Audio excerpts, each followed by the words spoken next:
Hey everyone, and welcome to my YouTube channel. Now, this is the first video on this channel, and there will be many more like this to come as we get more content from Marvel's Rivals, as I would like to be more of a Marvel's Rivals content focused channel, but at the same time I might span out and do some other games such as Overwatch and Valorant. It just depends on the mood. Point is, this video is a trailer breakdown on some of the latest news we got from Marvel's Rivals, and it's on Loki. Now, the God of Mischief here seems to be a really cool character, so I'll go ahead and play the trailer for any of those who haven't seen it, and then we'll get into the breakdown right after that. I am Loki. It's time for magic and mischief. Time to vanish. By the eye. The more the merrier. I'm everywhere. I'm gone.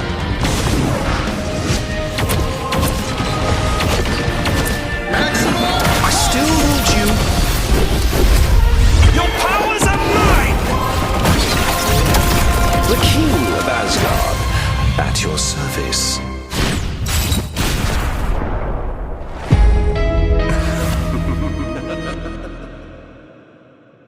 Pretty cool trailer, right? Okay, so let's get right into the breakdown. We're actually going to be starting off with something that's not featured on that tweet, but the primary fire. It's shown all throughout the trailer, and we can see it's a projectile-based primary fire, which doesn't do much damage, but that's to be expected. He is classified under the support role. So we look specifically here at this Iron Man fight, and we can see it is a pretty slow projectile. It's not like a really fast projectile, so you actually have to try and predict people's movements when you want to try and hit them with your primary fire. But moving along on to the next thing, the right click. Now, Loki's right click makes him invisible. Now, it's not too oppressive from what we can see from the trailer. It just seems to be a really short burst of invisibility to allow you to get out of any sort of sticky situation. As we can see specifically here in this Black Panther fight, he gets dove by a Black Panther and is able to turn invisible to quietly sneak away. Very Loki-like. Now, Loki's E does seem very, very cool, in the fact that you can place a clone. Now, the clone is just not going to go in any random spots. You get to choose a location as presented in a clip we'll look at later. However, this first clip does show that you will most likely have to be within a certain range of this clone, and that the clone will copy your exact movements. Movement actually as in walking around? I don't think so. Movement as in you shooting your weapon? 100% it will do that, and that's pretty sick. Now, moving on to this next clip here, we have something that's really actually interesting. It's Loki being able to move his clone down into this big fight. We see Iron Man use his ultimate ability, and Loki is able to use his shift, which we'll talk about later, on his clone. And it ends up saving that team fight for them. Now, the implications of what you can do with that is insane. You could put yourself, technically yourself, in a team fight from a long while away and be able to use abilities that will help you win a team fight from a safe distance. Now, that is a very interesting support. Loki's F is pretty self-explainable, but we'll go ahead and go through it. So basically, E puts down the clone, and F will allow you to swap places with the clone. Now, there will be a little bit of an indicator that you can see that will allow you to, confirm it. You just can't press it willy-nilly. You can't be facing backwards and press F. No, you have to be looking at the direction. You have to get the indicator to pop up. You press F, and then you'll swap places with that clone as presented in these clips right here.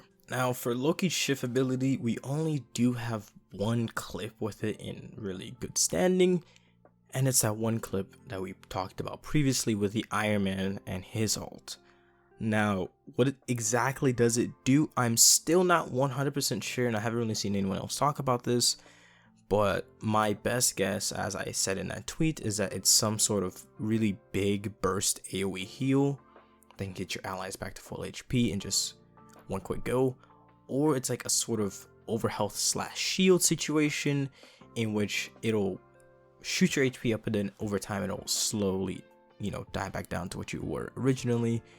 And that's about the gist of what we can get for the shift right about now. Hey, just want to give a quick update. At the time of recording, there's been some speculation around the community that his shift ability actually isn't a heal or a shield. It actually converts damage into healing, which it's pretty crazy to think about. Which would explain why there is that such a big burst of healing right there, because it took the damage that would have came from the Iron Man ult and then converted it all into healing, which is why the team went straight back to full HP. But yeah, that's a quick little update as we got some new information. Enjoy the rest of the video. Now for the coup de grace, Loki's ultimate. His Q ability, the ultimate, seems to be a Echo ultimate, in turn that you copy the character, you get their abilities, and you get to use their ultimate ability.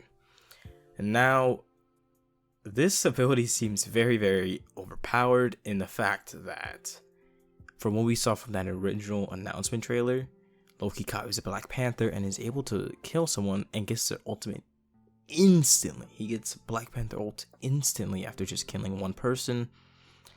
And I'll be honest, that seems a little bit on the overpowered side. Now, if the abilities and ultimate don't do 100% base damage like they would for the normal character, I can see how that would balance out a bit.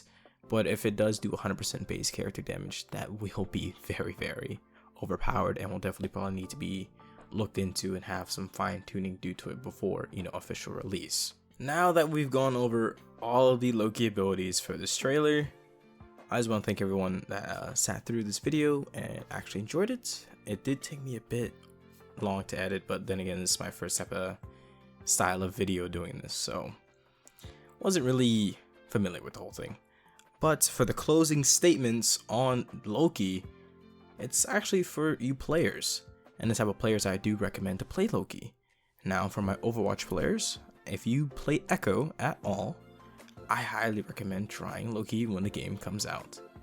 Loki does seem like he will be a bit of a sort of hard to master character, teleporting and all the invisibility. The primary fire does seem like it will take some getting used to, but it does seem that way. The ultimate is where the true mastery in Loki will come from, because you, my friend, will have to be not only a master of one, but also a jack of all trades. You'll have to be able to play every single character on that enemy team to a pretty good level in order to get value with Loki's ultimate. Otherwise, it'll just be kind of a waste of one. So that's about it. Thank you to all those who have watched, and I hope to make more videos like this in the future. If you liked it, make sure to give it a like. If you enjoy the content and want more, subscribe, leave a comment on your thoughts on the trailer, and I'll talk to you guys tomorrow, or whenever the next news come out, whichever one comes first.